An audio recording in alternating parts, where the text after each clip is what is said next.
للہ رب العالمین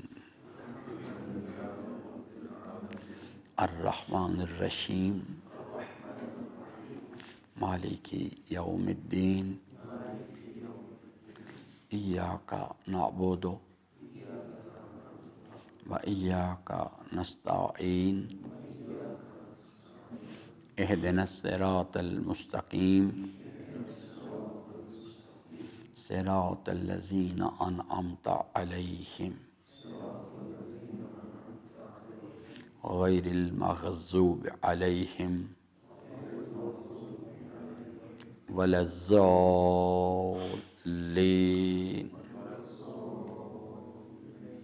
صدق اللہ مولانا العظیم وصدق رسولہ الکریم وصلی اللہ علی سیدنا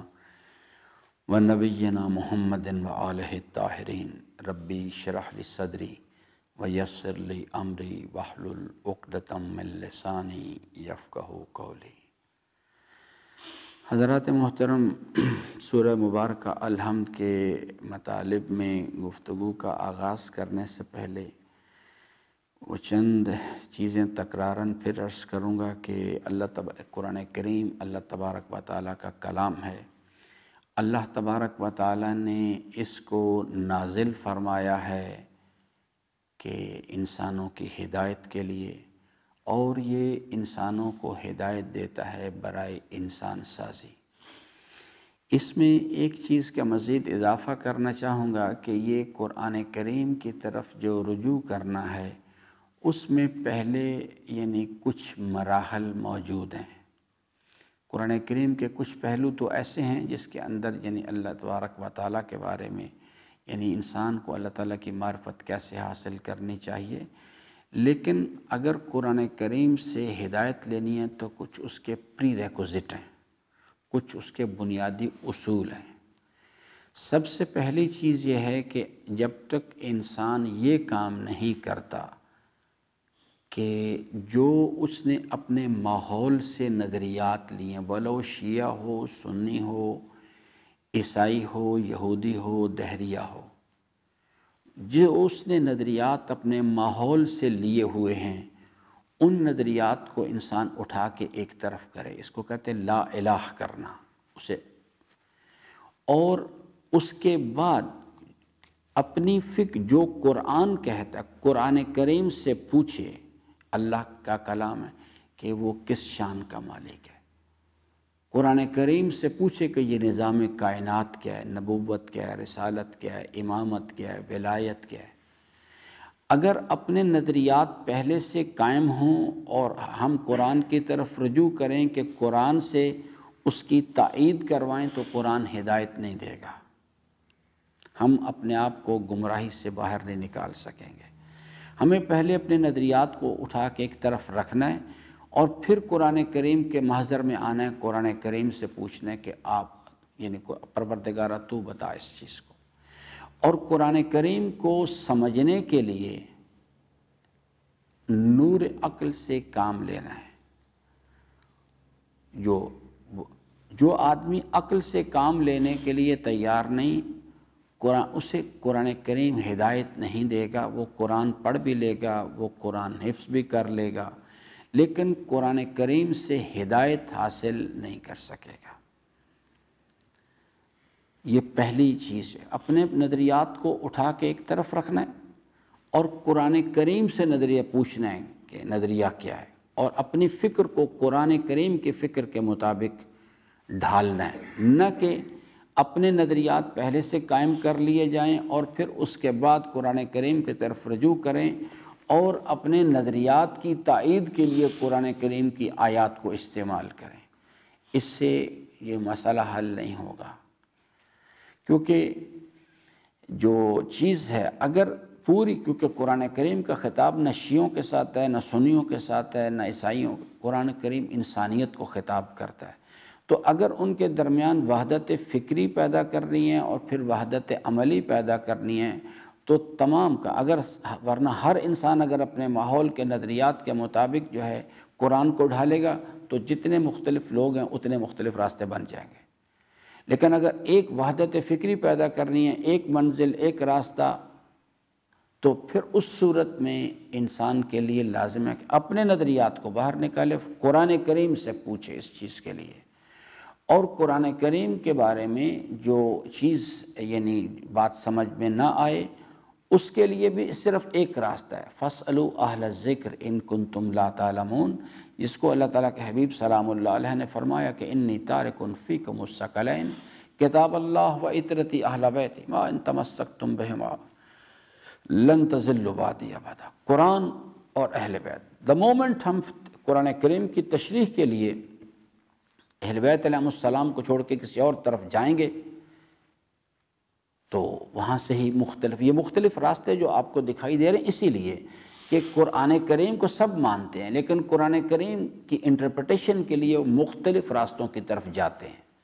مختلف مقامات کی طرف رجوع کرتے ہیں، تو اس واسطے پھر آگے وہاں سے راستے مختلف ہونے شروع ہو جائیں۔ یہ مذاہب جو ہیں یہ یہ جو شیعہ گروہ ہے یہ دین نہیں ہے، یہ مذہب ہے۔ سنیت ایک مذہب ہے، یہ مختلف راستے پھر بننے شروع ہو جاتے ہیں۔ وہابیت ایک مذہب ہے، اگر آپ ان سے پوچھیں کہ وہ سب یہ کہیں کہ ہم اللہ تعالیٰ کو راضی کرنا چاہتے ہیں۔ تو اس لیے کچھ بنیادی اصول ہیں اس چیز کے لیے جن کو کہ یعنی ابتدا میں سمجھنا چاہیے کہ پہلی چیز ہے اپنے نظریات کو اٹھا کے ایک طرف کرنا ہے، اور یعنی اللہ تبارک و تعالیٰ کے بارے میں اور اس کے نظام کے بارے میں، نبوت کے بارے میں، رسالت، امامت، ولایت، جنت، دوزخ، وہ یعنی انسانی زندگی کا دستور عمل، مقصد حیات انسانی قرآن کریم سے پوچھا جائے۔ جہاں پر بات سمجھ میں نہ آئے فَاسْأَلُوا أَهْلَ الذِّكْرِ، ادھر جانا ہے، کیونکہ قرآن کریم میں اللہ تعالیٰ نے اپنے حبیب کو ذکر سے بھی تعبیر کیا ہے، ان کو جو القابات دیے گئے ہیں ان میں سے، اور اہل ذکر کون ہیں؟ ان کے اہل بیت ہیں، ان سے پوچھا جائے جا کے اس چیز کے لیے تو پھر بات ٹھیک ہو جائے گی۔ دوسری چیز ہے کہ قرآن کریم کو سمجھنے کے لیے قرآن کریم جو ہے وہ اصل میں متوجہ کرتا ہے عقل انسان کو، اور اسے کہتا ہے کہ یہ کائنات کی کتاب، یہ اصل کتاب ہے،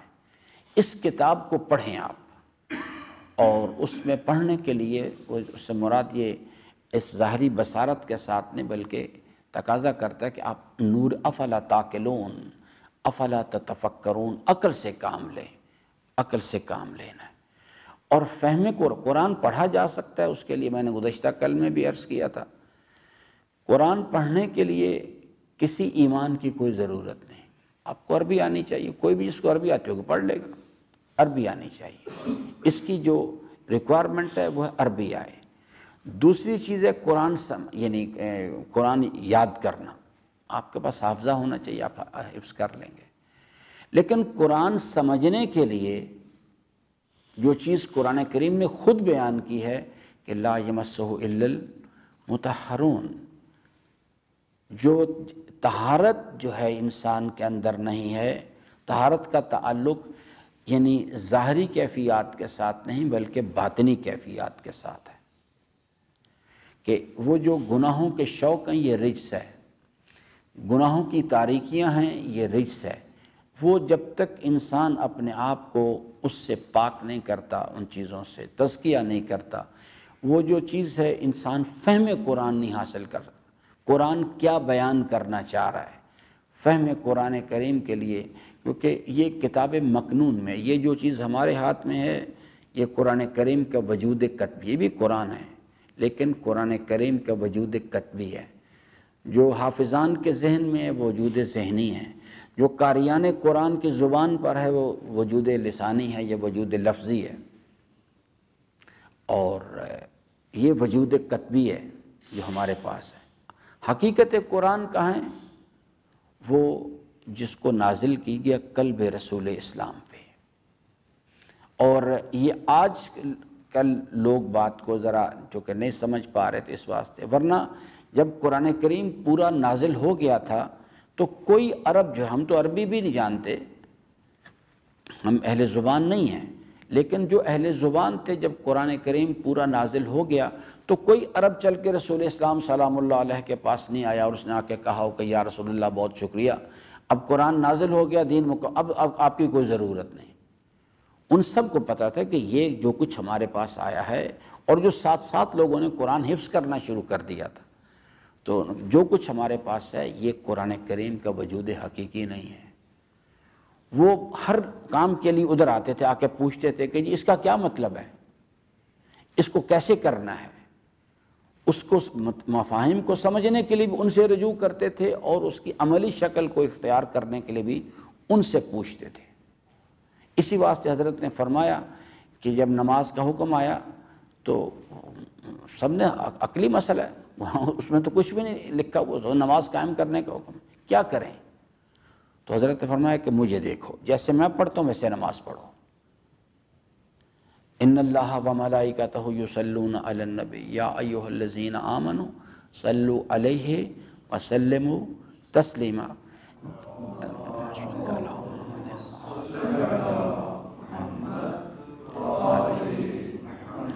جب یہ صاحبان ایمان کے لیے حکم آیا تو رسول اسلام کے پاس آئے، کیا کرنا ہے ہم نے کس طرح سے درود بھیجنا ہے؟ ہمیں وہاں سے پوچھنا پڑتا جا کے ہر چیز کے لیے، کیونکہ جو چیز اصل قرآن کریم کی جو حقیقت ہے وہ انوار الہیہ، ان کا مخزن کیا ہے؟ قلب رسول اسلام ہے۔ اور جو ان کی سیرت ہے، جو کچھ اس میں بیان کیا گیا ہے،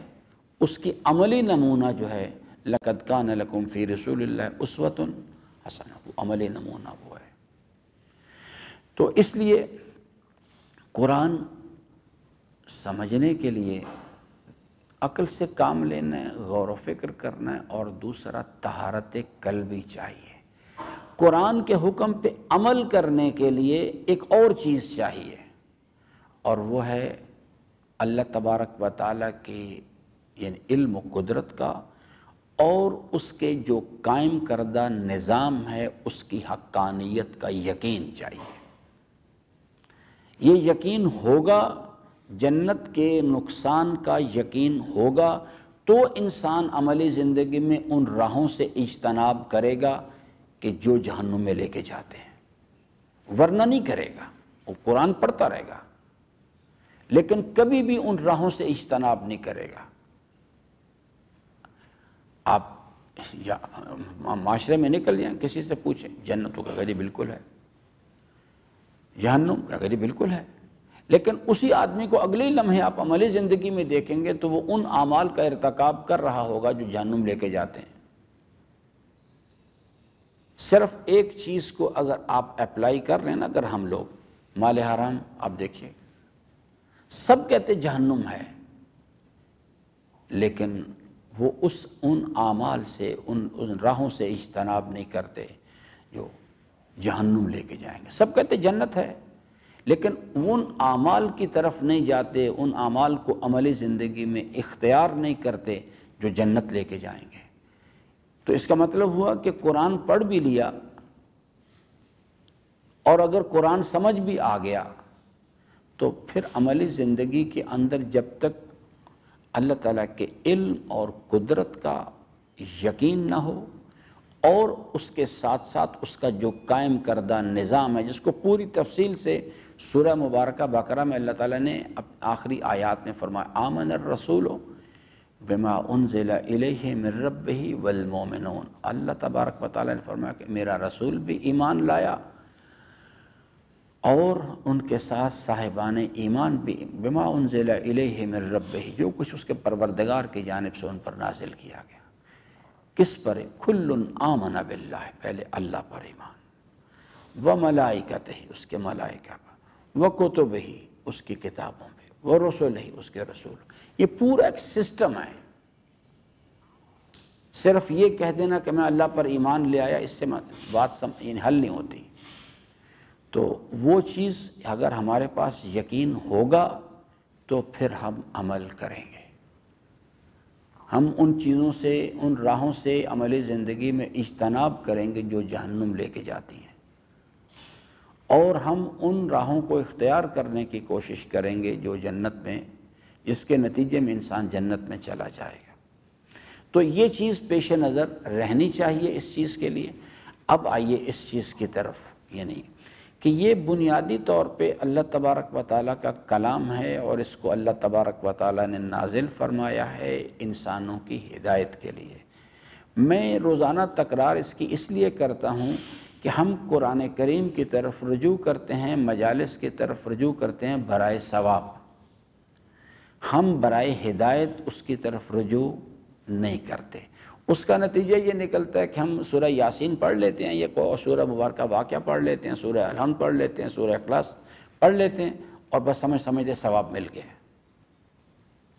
حالانکہ ثواب وہی ہدایت ہے، وہ ہدایت ہے، اور عمل کی توفیق اس کو ثواب کہتے ہیں، کہ انسان وہاں سے ہدایت حاصل کرے اور اس کو توفیق ملے عمل کرنے کی، اسی کو ثواب کہتے ہیں۔ ورنہ اگر انسان جو ہے وہ اس چیز کو، اللہ کے کلام کو پڑھے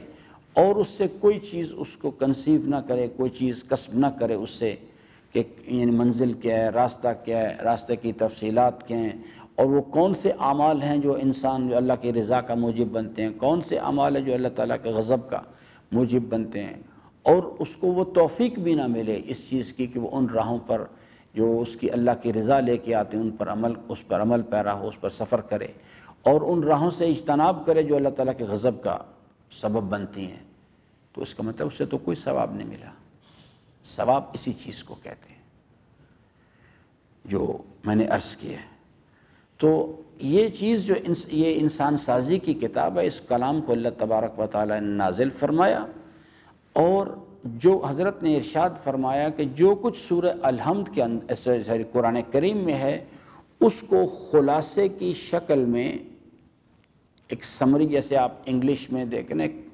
کوئی نظم ہوتی ہے پوئٹری کے اندر، انگلش پوئٹری میں، تو وہ آپ کو ایک سوال اس میں امتحان میں آتا ہے کہ جی فلاں جو پوئم ہے اس کی سمری لکھیں، تو سورہ الحمد اصل میں ایک سمری ہے، جو کچھ بھی قرآن کریم کے اندر بیان کیا گیا اس کا خلاصہ ہے، ایک سمری کی شکل میں۔ پھر فرمایا یہ کہ جو کچھ الحمد میں سب کچھ بسم اللہ الرحمن الرحیم کے اندر لکھا ہوا ہے، اس کے اندر وہ یعنی اب صرف مسئلہ جو ہے آپ حضرات کو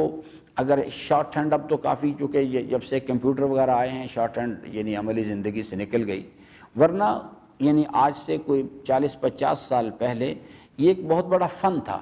شارٹ ہینڈ کا۔ اس میں کیا کرتے تھے کہ ایک آدمی سٹیٹمنٹ دیتا تھا، یعنی جو باس ہے، مینیجر ہے، اور اس کا جو اسٹینو، اس کو کہتے تھے اسٹینو، اس کا اسٹینو جو ہے وہ اس کو کوڈ ورڈز میں ایسے ایسے مختلف شکلیں بناتا رہتا تھا، بس وہ آڑے ٹیڑھے جو مختلف ترچھے خطوط وغیرہ، بس۔ تو اس کے بعد پھر وہ اس کے پاس ایک سٹیٹمنٹ آ جاتی تھی، اس کے اوپر کچھ نہیں لکھا ہوتا تھا، صرف آڑے ٹیڑھے قسم کے بس لائنیں لگائی ہوتی تھی اس نے۔ اس کے بعد وہ پھر اس کو دیکھتا تھا اور پھر اس کو دوبارہ سے ریپروڈیوس کر دیتا تھا، اس کو ٹائپ کر دیتا تھا۔ تو قرآن کریم کا یہ اصل میں کوڈڈ فارم کے اندر ہے، بسم اللہ الرحمن الرحیم، اور زیادہ ایک یعنی کوڈڈ فارم کے اندر ہے۔ پہلے تو سورہ الحمد کے اندر سورہ اس کو خلاصہ کیا گیا،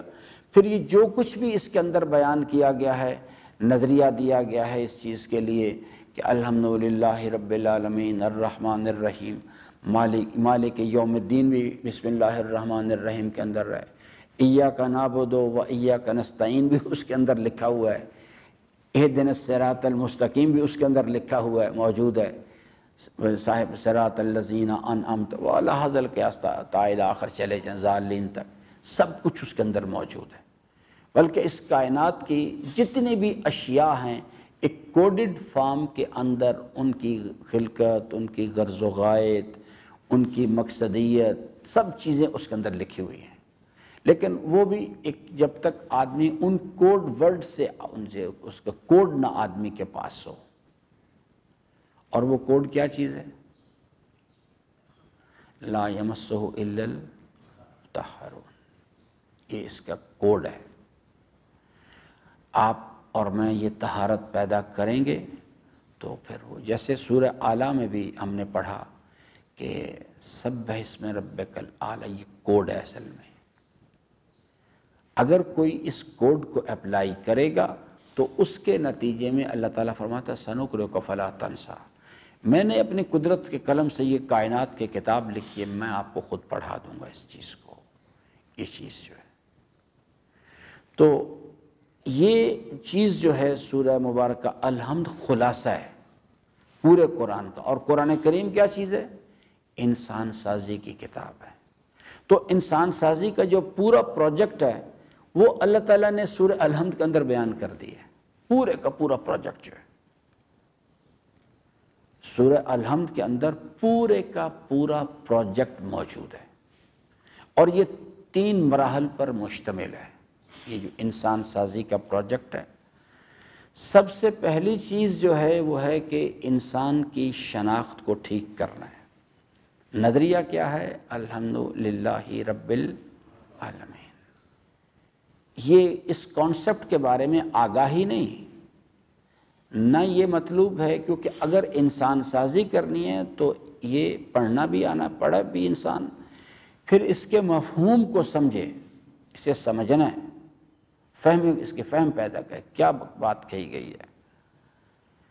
اور پھر تیسرے مرحلے میں اس پر یقین حاصل کرے، کیونکہ اس سے نتیجہ نکالنا آگے۔ سب سے پہلی چیز ہے کہ انسان کی شناخت کو ٹھیک کیا جائے، اور وہ شناخت ہے کیا؟ الحمدللہ رب العالمین۔ یہ جو آگے 3 مراحل ہیں، الرحمن، الرحیم، مالک یوم الدین، یہ 3 سٹیپس جو ہیں یہ اصل میں ربوبیت جو عالمین کی جا رہی ہے۔ اللہ تبارک و تعالی عالمین کی ربوبیت کیسے کرتا ہے؟ رب بمانا خالق، رب بمانا مالک، رب بمانا حاکم۔ وہ کہتا ہے میں اس عالمین کا یکتا و یگانہ خالق ہوں، یکتا و یگانہ مالک ہوں، یکتا و یگانہ حاکم۔ اس کی تشریح ہے اصل میں یہ الرحمن، الرحیم، مالک یوم الدین، یہ اس کی تشریح اصل میں۔ اور دوسرا مرحلہ ہے کہ پہلا مرحلہ شناخت ٹھیک کرنی، اس شناخت کی بدولت، اس کی مدد سے اگر یہ اس شناخت کو انسان پیدا نہ کر سکے، اس پر یقین حاصل نہ کر سکے، تو اگلا مرحلہ جو ہے اس میں داخل نہیں ہو سکتا، اور کیا ہے؟ پریکٹیکل بیہیویئر انسان کا۔ اور وہ کیا چیز ہے؟ ایاک نعبد و ایاک نستعین، یہ چیز ہے۔ اب اگر یعنی میں اور آپ اس چیز کا تجزیہ کرنا چاہیں کہ جناب یہ چیز جو ہے میرے پاس یہ شناخت موجود ہے، یعنی اس نظریے کا یقین میرے پاس فہم اور یقین ہے یا نہیں، تو کسی سے پوچھنے کی ضرورت نہیں ہوتی، کسی سے پوچھنے کی ضرورت نہیں، خود انسان اپنے کردار کا، اپنے عمل کا جائزہ لے لے۔ اگر اس کے اندر ایاک نعبد و ایاک نستعین ہے تو اس کا مطلب پیچھے وہ ایمان موجود ہے، وہ شناخت بھی موجود ہے اور یقین بھی موجود ہے۔ اور اگر ایاک نعبد ہے ہی نہیں، اور یا کبھی کبھی رابطہ جڑ جاتا ہے اور کبھی رابطہ، تو انسان کا بیہیویئر اسے بتا دے گا کہ وہ رابطہ یا تو ہے ہی نہیں اور یا پھر انتہائی کمزور ہے۔ وہ آدمی کسی سے پوچھنے کی ضرورت نہیں پڑتی، انسان جو ہے یعنی جو اللہ تعالیٰ فرماتا ہے نا کہ واتقوا اللہ ولتنظر نفس ما قدمت لغد، خود محاسبہ کرو،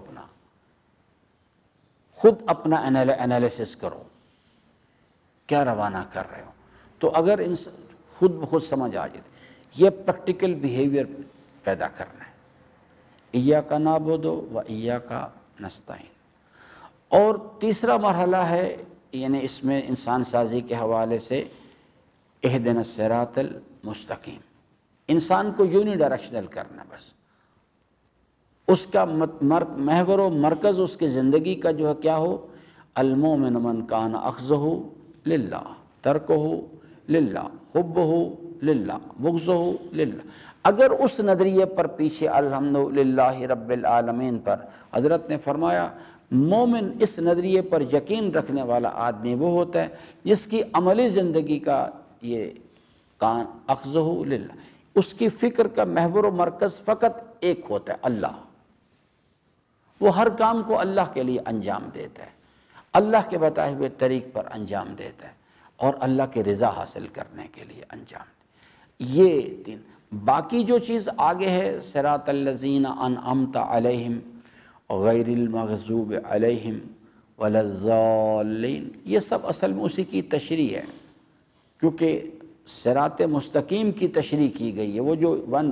ون پوائنٹ ایجنڈا ہے اسے یونی ڈائریکشنل کرنا، اس کے پاس صرف ایک آرزو ہو، اور اگر اس کے پاس وہ یعنی نفس کی خواہشات کا غلبہ ہے ارادے پہ، تو پھر اس کے پاس ہزاروں راستے ہیں۔ تو یہ عزیزان 3 مراحل پر مشتمل یہ پروگرام ہے، جس کو کہ ہم انشاءاللہ آنے والے وقت میں اللہ تعالیٰ نے حیات دی، توفیق دی، تو اس کو تفصیل کے ساتھ اسے کھولیں گے اس چیز کو، کیونکہ اس کے اندر ہی سب یعنی مغضوب کے اندر، ضال کے اندر سارے جتنے قصے ہیں سب اس کے اندر موجود ہیں۔ حضرت بنی اسرائیل کا قصہ اور قوم صالح کا قصہ اور جتنے بھی حضرت شعیب علیہ السلام علیہ نبینا کی قوم کا قصہ سب اس کے اندر اس میں لکھے ہوئے ہیں، اور جتنے بھی اللہ تعالیٰ کے نیک اور فرما بردار بندے ہیں، وہ ان کے جتنے قصص بیان کیے گئے ہیں، مومن آل یاسین ہے اور دیگر پیغمبران کے، وہ سب صاحبان انعام کی تفصیل میں چلے جاتے ہیں، اس کے اندر اللہ تعالیٰ نے ان کو بیان کیا ہے۔ ان کو ہم کھول کے دیکھیں گے، ان تمام تینوں مراحل کو، پھر ایک مرتبہ اسے کنکلوڈ کریں اس پہ کہ یہ یعنی سورہ مبارکہ الحمد جو ہے یہ قرآن کریم کا خلاصہ اور ماحصل ہے، یہ انسانوں کی ہدایت کے لیے اس کو نازل کیا گیا ہے، اور یہ کلام جو ہے انسانوں کو ہدایت دیتا ہے برائے انسان سازی۔ انسان سازی کیا ہوتی ہے یہ پھر اگلے مراحل میں جا کے اس پر بات کریں گے۔ اس میں تو 3 مراحل پر مشتمل ہے۔ پہلے مرحلے میں انسان کی شناخت کو ٹھیک کرنا ہے، کرنا کیسے ہے یہ ایک علیحدہ بحث ہے جو سورہ جمعہ میں جا کے بیان کیا گیا، اس پر بعد میں یہ آنے والے وقت میں بات کریں گے۔ انسان اس کی سب سے پہلے اس کی شناخت کو سورہ الحمد یاد نہیں کرانی، یا اسے وہ اس کو یعنی یاد بھی کرے، اس کے مفہوم کو سمجھے، اس پر یقین پیدا کرنا ہے۔ یہ کیونکہ عملی زندگی کے اندر انسان کے ارادے کو حرکت دینے والی چیز یقین ہے، معلومات نہیں ہے، حفظ نہیں ہے۔ یقین انسان کے ارادے کو ڈرائیو کرتا ہے۔ تو اس نظریے کا یہ کہ پہلے یہ اس کی شناخت کو ٹھیک کرنا ہے، اس کو یقین کی منزل پہ لانا۔ دوسرے مرحلے میں اس یقین کی مدد سے اس کے پریکٹیکل بیہیویئر کو ڈیزائن کرنا ہے۔ ایاک نعبد و ایاک نستعین، اس میں آگاہی میں اور یقین میں ایک درمیان میں فرق ہے، ایک مراحل سے انسان کو گزرنا پڑتا ہے۔ پھر یقین میں اور وہ صلاحیت جو ہے کہ جس میں ایاک نعبد ہو جائے، اسے کہتے ہیں تقویٰ، اور اس کے نتیجے میں تزکیہ، پھر ان کے درمیان پھر گیپ ہے، کچھ مراحل سے گزارنا پڑتا ہے انسان کو اپنے آپ کو، پھر جا کے انسان اس مقام پہ پہنچتا ہے۔ خود بخود سمجھ فہم حاصل ہو جانے سے خود بخود انسان ایاک نعبد نہیں کرنا شروع کر دیتا، اور پھر تیسرے مرحلے میں اس کو یونی ڈائریکشنل کر دینا ہے، تو اس کا زندگی میں کوئی چیز بھی اس کا یعنی اس کے پیش ہے فقط وہ اس کا ایک مقصد ہو جائے۔ یونی ڈائریکشنل جب میں کہتا ہوں اس کا صرف ایک مقصد ہو، وہ ہے مقصد حیات انسانی کیا ہے؟ اللہ کی رضا حاصل کرنا، بس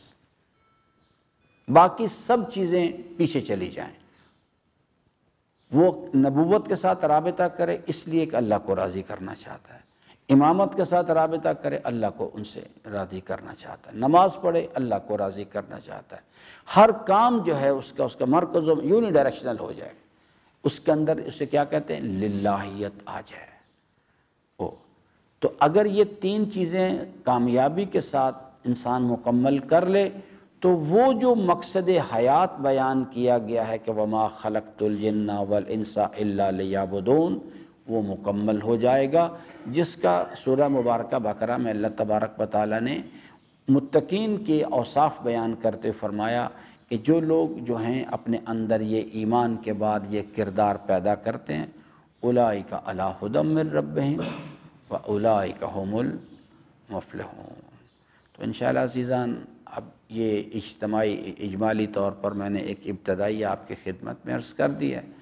کل اس نے یعنی 2 مراحل پہ بات کریں گے، اس چیز کے لیے آنے والے دنوں میں، یہ نظریہ ہے کیا، پھر اس پر یقین کیسے حاصل کرنا ہے. ٹھیک ہے جی، اس پر انشاءاللہ بات کریں گے. اللہ تعالیٰ سے امیدوار ہوں کہ اللہ تبارک و تعالیٰ ہم سب کو قرآن کریم کو پڑھنے، سمجھنے اور اس کے فرامین پر عمل پیرا ہونے کی توفیق عطا فرمائے. پروردگارہ قلب نازنین مولا صاحب الزمان علیہ السلام کو ہماری جانب سے خوشنود فرما، ہمارے آقا و مولا کے ظہور میں تعجیل فرما، ہم سب کو حضرت کے آوان و انصار میں سے قرار دے. پروردگارہ ہم سب کو اپنے مولا کے قدموں میں شہادت نصیب فرما. ربنا تقبل منا انک انت السمیع العلیم وصلی علی جمیع الانبیاء والمرسلین والشہداء والصدیقین. درود پڑھ لیجیے محمد و آل محمد علیہ السلام.